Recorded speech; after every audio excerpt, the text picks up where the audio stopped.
থাকবেন। আপনার ছেলেমেয়েদেরকে ছোট ছোট বাচ্চাদেরকে সকালবেলায় স্কুলে দিয়ে আসেন। আপনারা একটু লগে লগে থাকেন, 12টা পর্যন্ত থাকেন। অনেক শিশু শ্রেণীদের বাচ্চাদেরকে 12টা বাজে ছুটি দেওয়া দেয়।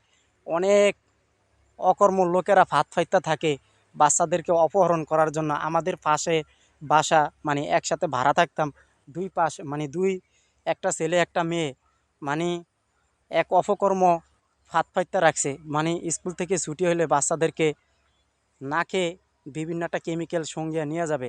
তা আপনারাও সতর্ক হয়ে যান ভাই। আপনাদের বাচ্চাদেরকে সাথে সাথে লগে লগে স্কুলে নিয়ে যান এবং লগে লগে স্কুল থেকে নিয়ে আসেন। আপনারা আপনাদের বাচ্চাদেরকে একা স্কুলে থুয়ে আসবেন না। এখন বর্তমানে বাংলাদেশে অনেক বাচ্চারা অপহরণ হচ্ছে। হ্যাঁ, এদেরকে নিয়ে কিছু কিছু কুকর্মের লোকেরা আছে, তারা আটকিয়ে নিয়ে রাইখে এরপরে গোডাউনের ভিতরে রক্ত রক্ত বিক্রি করে।